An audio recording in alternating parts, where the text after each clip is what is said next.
Happy Friday and welcome back to another Good Morning KU. I'm Bella Line. And I'm Brendan Meeker. How are you doing, Bella? I'm great. How are you? I'm doing all right.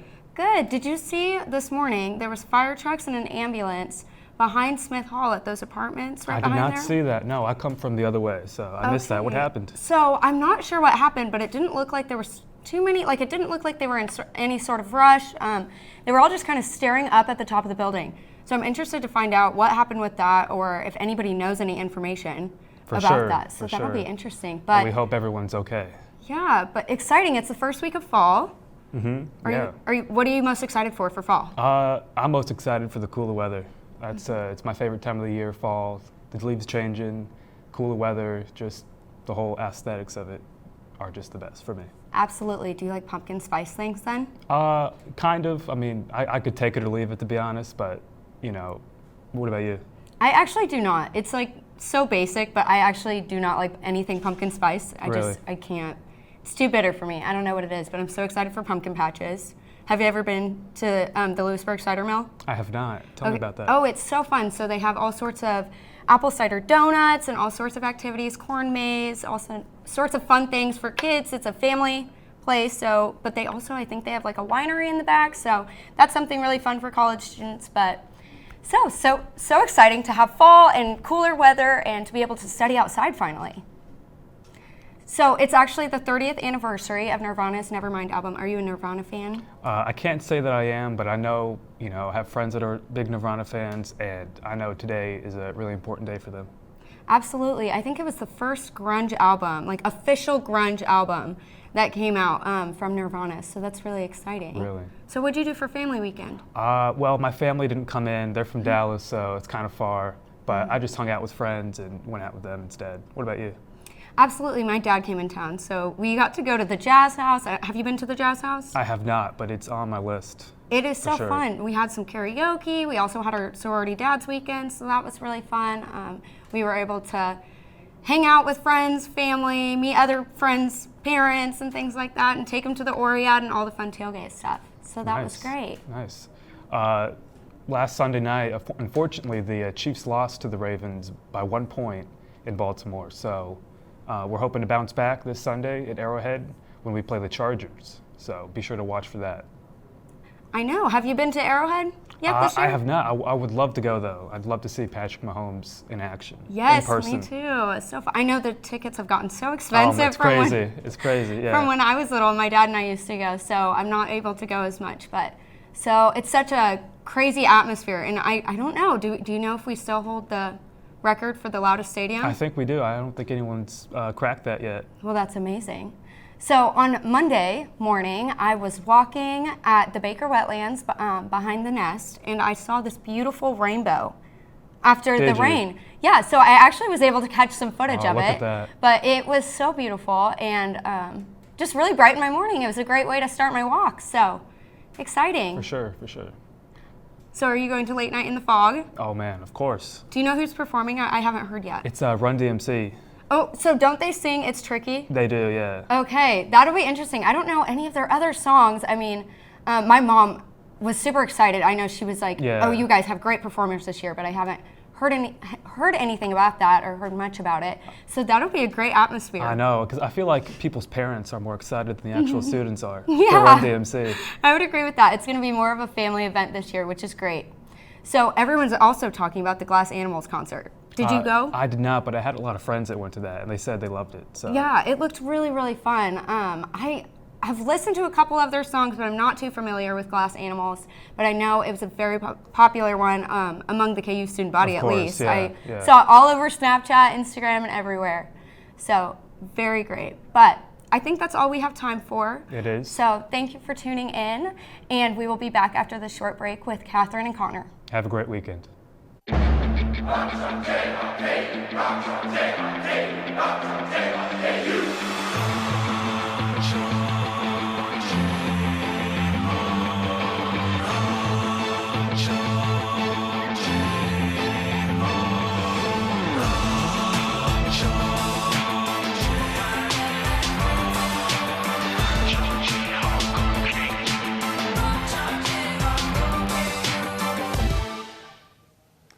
welcome back. I'm here with Gabe Daniel, play-by-play voice of the Kansas Jayhawks Hockey Club. He's here going to talk about everything KU hockey.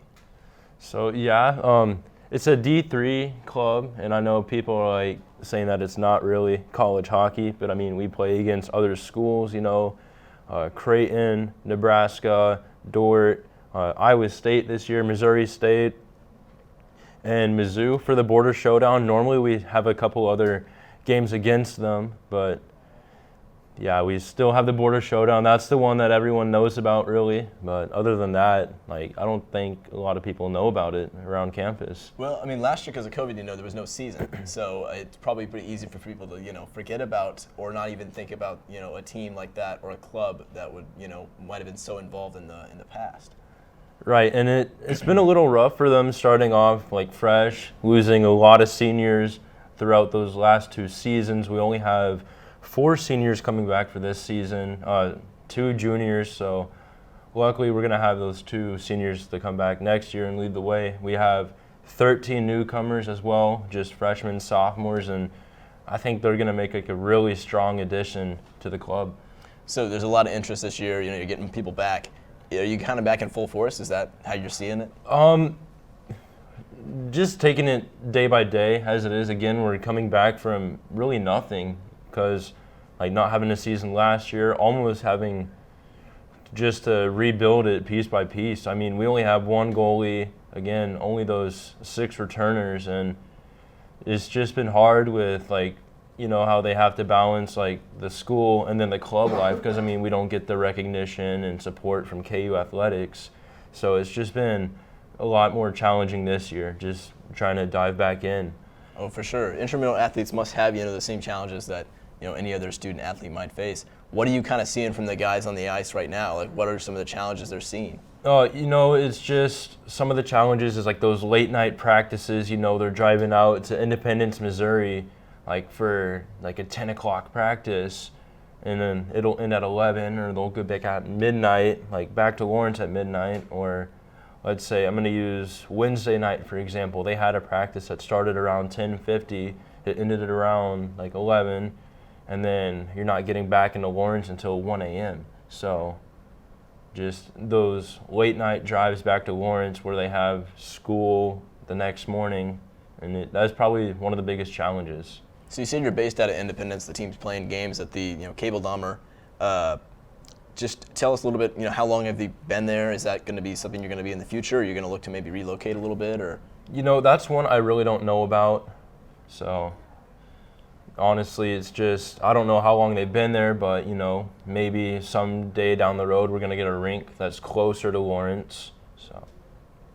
Alrighty, well, thank you for having us here, Gabe. Thank you. Thank you for having me. And when we come back, UEK sports editor Andrew Lynn will be back to talk about tomorrow's football game.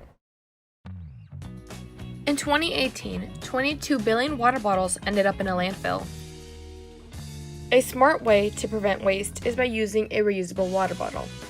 A reusable water bottle is an easy way to have water without using plastic. A reusable water bottle is an alternative with many benefits. Some benefits include saving money, durability, and helping the environment. Staying hydrated is important, so you might as well save the environment and your pocket while doing so. Good afternoon and welcome to another Kansas Sports Football Q&A. I'm your host, Andrew Lind. Joining us today from Durham, North Carolina is Jake Piazza, sports editor of the Duke Chronicle, as we preview this weekend's non-conference matchup between the Duke Blue Devils and the Kansas Jayhawks.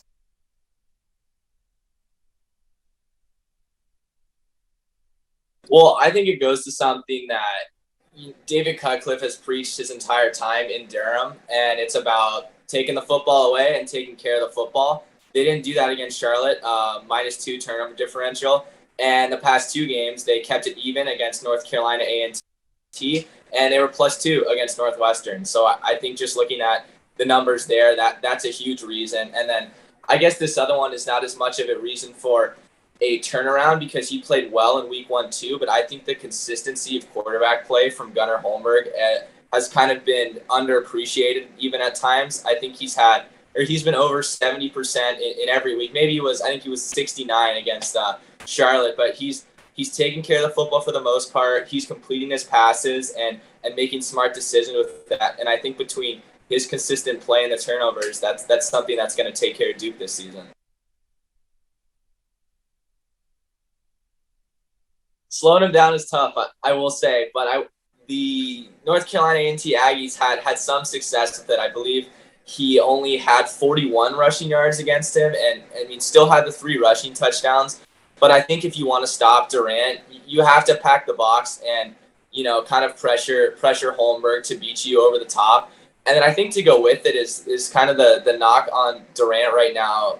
If there is one, it's been he's put the ball on the floor 3 times and lost all 3 of them. So I think, really being aggressive in that, Charles Tillman DB kind of tackling style and going for that football is a way to really kind of knock Durant off of his game.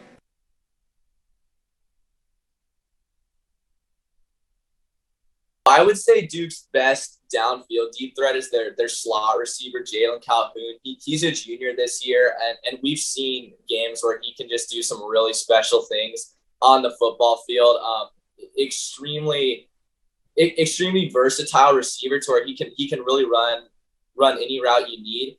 And then I would say to go along with, I don't want to get into this guy too much, but Jake Bobo is a guy who's emerged this year. We've always seen him as a guy, big frame, a guy that quarterbacks like to throw to. I think the past 2 weeks, 100 receiving yards in both. Maybe he was just shy of it 2 weeks ago. But between those two, those are definitely 2 guys that Kansas would have to watch out for in the downfield game.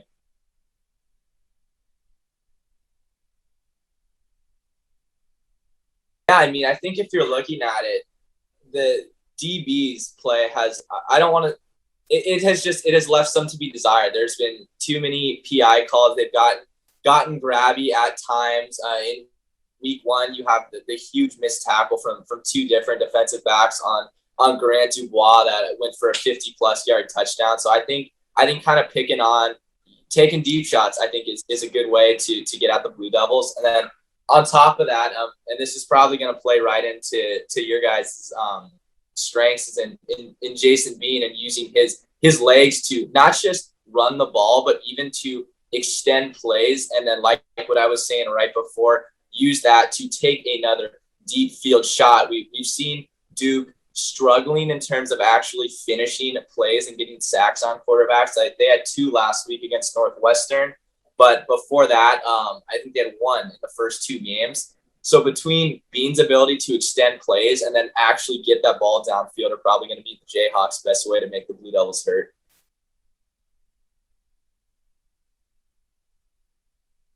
I think a guy that's maybe not getting quite as many eyeballs just because of the superstar that Mateo Durant is Jordan Waters, the backup running back. I mean, he runs hard, and against Charlotte, he had a couple explosive little dump passes that he took for 20-plus yards. So I think between, Durant getting the spotlight, you got to still key in on Waters, as he's definitely a guy that, Durant comes out for a spell, and then you have a running back that, probably going to be the lead guy next year, but a guy that is more than capable of turning, little 3-yard plays that should kind of be nothing much into 15-plus gains. I've been impressed with what I've seen out of Cutcliffe and his squad the past 2 weeks, and I'll admit I picked wrong against Northwestern. I had the Wildcats beating up on the Blue Devils pretty good, but this week I'm gonna have to go the flip side. I'm gonna stick with Duke, and I'm gonna say 45-13 Blue Devils kind of ride it out in fashion. The ability of Gunner to do the little football things the right way is gonna lead to it. And last week, we definitely saw this offensive explosion that, frankly, I did not think that this team was capable of. But we saw them not only taking deep shots, but connecting on some. I will say not all. There's definitely room to be desired there in completing some of those. But I think between Gunner really just continuing his path, and then obviously not to beat a dead horse, but keep giving the ball to Mateo Durant. If it ain't broke, don't fix it. Thank you so much for tuning into this week's Kansan Sports Football Q&A. For more Kansas football-related content, head over to kansan.com and follow us on Twitter @KansanSports. For Andrew Lind, we'll see you next time. Where you go to college makes a statement about you. This place will become a part of you, your identity for life.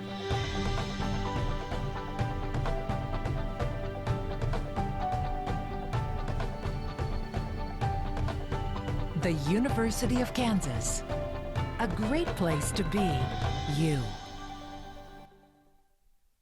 Welcome back. I'm Catherine. And I'm Connor.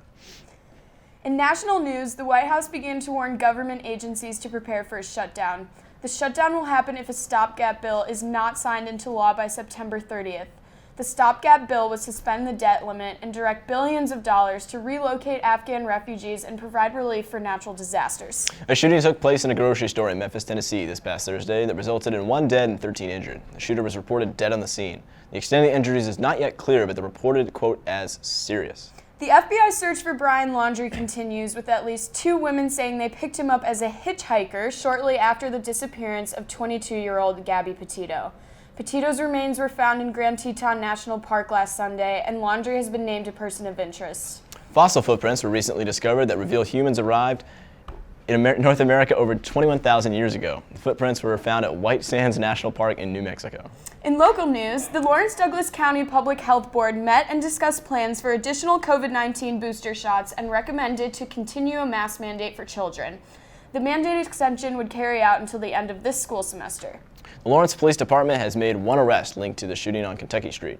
The LPD will continue to search for 1 more suspect that could be linked to the crime. In sports, Kansas football will be on the road in Durham, North Carolina to play Duke this Saturday. The Jayhawks will look for a bounce-back victory after a brutal loss to Baylor last week. Kickoff will be at 3 p.m. Caroline Bien won her 2nd straight Big 12 Rookie of the Week award. The freshman led in kills in 2 of 3 matches during the Jayhawk Classic. She totaled in 32 kills in 10 sets played. And finally in the NFL, the Chiefs hope to have a bounce-back win against AFC West rival, the Chargers, this Sunday. Patrick Mahomes will face Justin Herbert this Sunday at 12 p.m. And that will wrap it up for today's show. Be sure to join us next Friday at 10 a.m. for a preview of Late Night in the Fog. Have a great weekend.